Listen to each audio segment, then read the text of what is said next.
So yeah, this is my project about the Knights Templar, and I'm doing this because I don't want to talk in front of the class, yeah. So the Crusades and the Holy Grail, that's what this is going to be about. So yeah, pay attention, yeah, it's really cool. And Sean O'Day is doing the easier stuff, so I got stuck with this shit.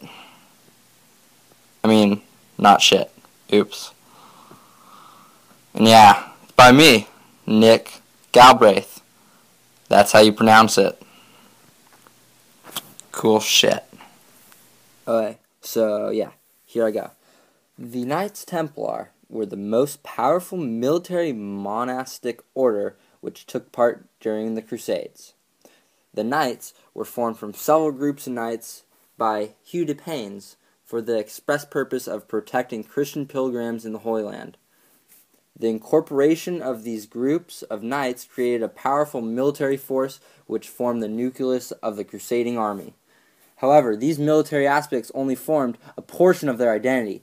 The order adopted a monastic way of life based on that of Saint Benedict when not in battle. This dual identity brought about the famous description of them as fiercer than lions and gentler than lambs. The monastic life of the Knights Templar granted them the peace of mind and soul to fulfill their prescribed mission. The military successes of the Knights were numerous, especially in the Third Crusade, where they fought in the ranks at Arsuf under Richard the Lionhearted.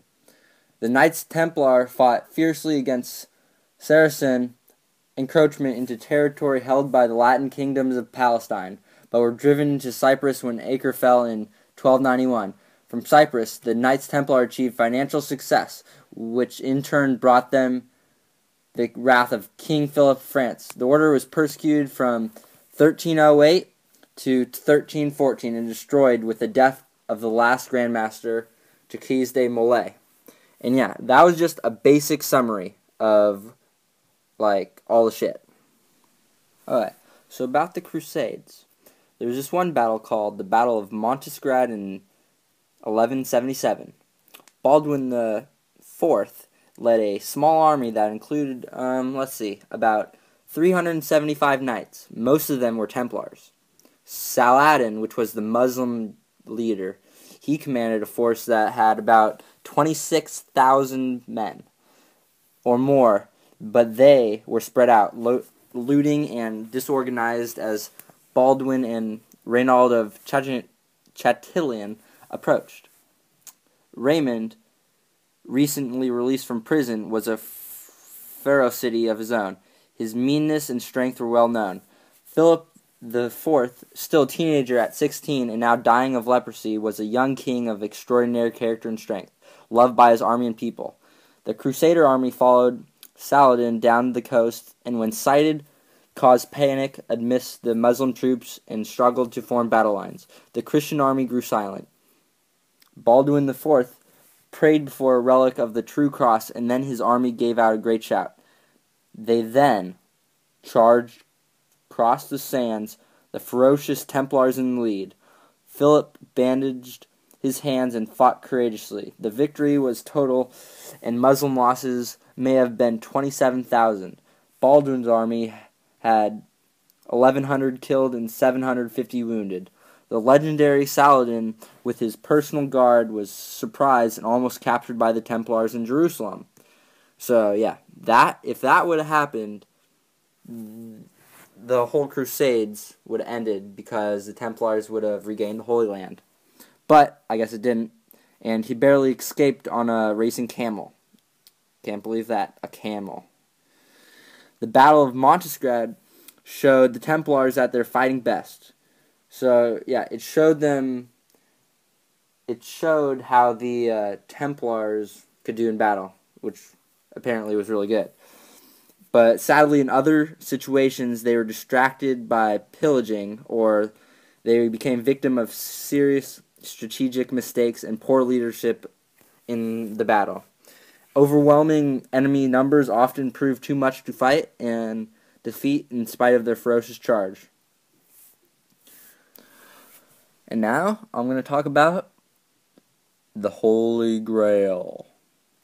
Known as the cup Jesus drank from at the Last Supper, the sacred Holy Grail is arguably the most sought-after religious artifact next to the Ark of the Covenant. Legends of the Grail's existence have been steadily fueled over the centuries by ongoing quests to locate it. Some have even speculated the term Holy Grail was really a metaphor and doesn't refer to a physical object, but people have their opinions. Still, many have searched in the hope they may have a chance to hold the most divine and sacred relics.